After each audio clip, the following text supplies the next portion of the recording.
Hi, everyone. I wanted to provide some descriptions of the 3 projects that you have to choose from for this first project of the 6 weeks. You're going to be beginning work on this, if you haven't started it already, tomorrow, Friday. Even if this is not your scheduled day to be in class, remember, you still have to do work. And if you're a remote student, you still do work on Friday. It's not a free day. So this is the assignment for the day plus the debrief if you're in the ECHO pathway. But I wanted to explain each of the different projects, so you'll get some more detail on that. So here we are at the project page in Canvas. Once you do the debrief, you'll have access to this. If you're an ECHO, if you're an employee, you should see that already. They're the same project, so I'm not going to show the employee assignment. The first choice you have is to write a story about a single red blood cell. So when you click here to open up your assignment,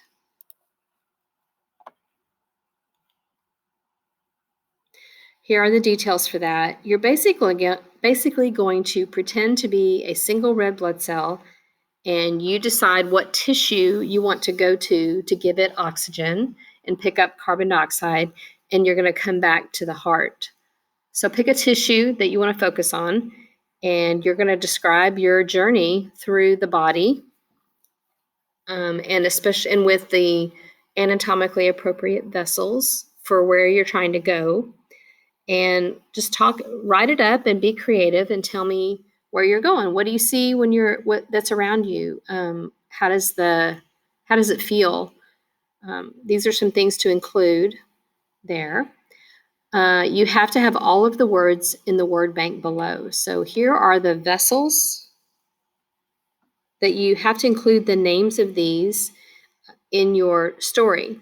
But don't say, first I went here, then here, then here, then here. Describe as you're going through the right pulmonary artery. Describe what it's like.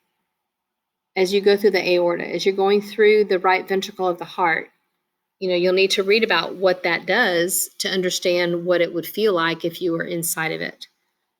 So be sure you're doing some research before, you're not just writing a list of things. Over here, and these are all the same for no matter where you go, you're going to have these in here because this is through the heart and lungs.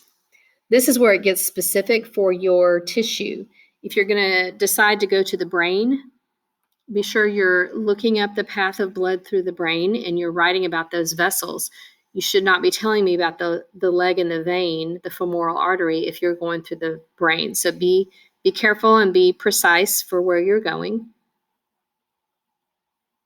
This gives you the guidelines of what to include and how long it should be. It should be at least 2 pages long with a double-spaced font of 12 with a 1-inch margin on all sides.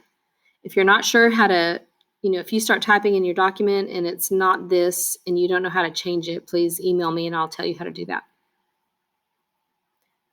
This is a really good website to go to for mapping out a region. You can decide where you're going to go and focus in on that specific region, and it'll give you the blood vessels that you will be going through.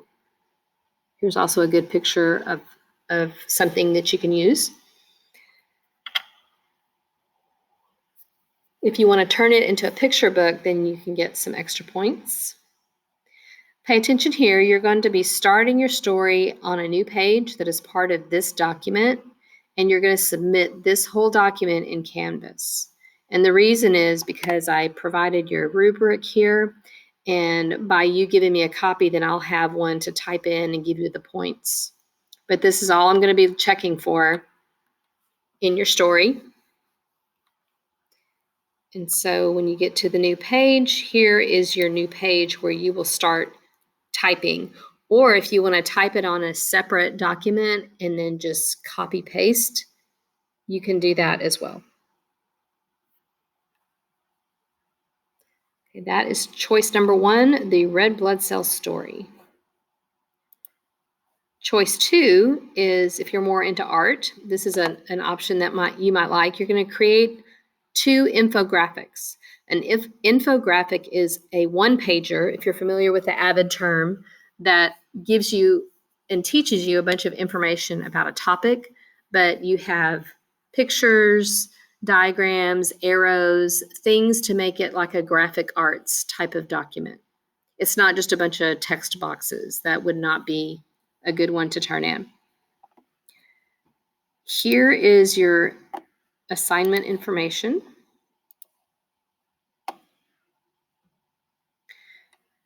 As I said, you're going to make 2 of them, and I'll show you where you get your info. To make an infographic, these are 2 separate web pages that allow you to create those. So you can use those if you want. You can do your own thing on a Google slide, or you can draw your own pictures. If you'd prefer to draw an infographic, you can do that on a piece of paper and make it colorful. You want to have color, and then take a picture and upload that here, or you can take a picture, save it as a PDF. It doesn't matter to me how you get it to me, but you're going to be submitting your infographic, whether it be a digital version or a picture of your drawing, here in Canvas for your assignment. Here are the 3 choices. So you're going to pick 2 from these 3. This first one is about the COVID-19. The second one is a video on the flu virus. And then this article here is talking about the immune system in general. So if you're interested in the flu and you want to make an infographic about the flu virus, you'll watch the video, make some notes, and design a picture, one-pager that gives the information from the video. So you will pick 2. You'll be doing 2 of those. It says here you're going to save it as PDFs and submit them here or in Canvas, or again, take a picture of your drawing. So that's choice 2. And your final choice is a journal. You're going to put some information on several slides to journal your experience, your own personal experience with the COVID pandemic, and it starts from last March. You'll be opening up your own set of slides.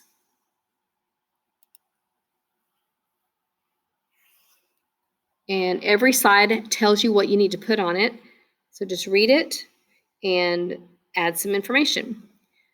Obviously, you'll put your name here, and there's essentially 3 time periods.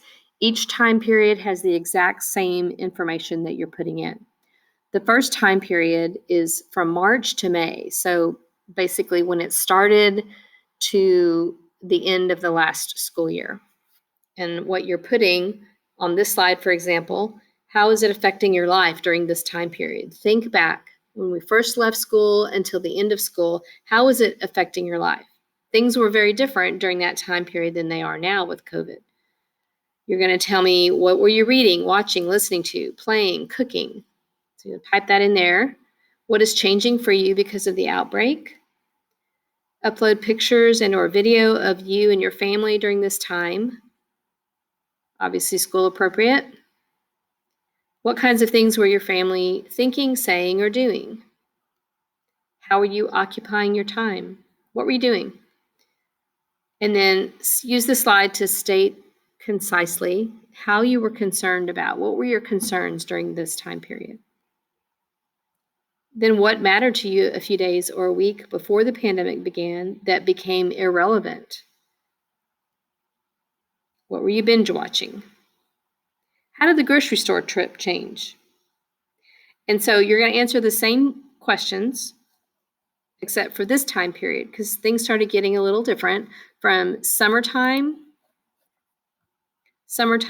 June through when school started. So your summer, what was different? Again, answering the same questions for that time period. And then the third one is from when school started to now. I put 2020. I forgot we were going to be in 2021 when I typed this up. Again, same questions, but for now, this time period, when you've been in school, doing schoolwork, either in person or at home.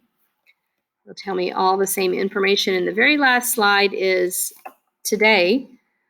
What are you looking forward to doing after the pandemic is over? So type some information in there, and you'll be sharing this slide presentation with me in Canvas to turn that in. So hopefully I've hit on several choices. One of them appeals to you, and you can do that information and submit that here. You're starting it on Friday. It is due on February 2nd, which is next Tuesday.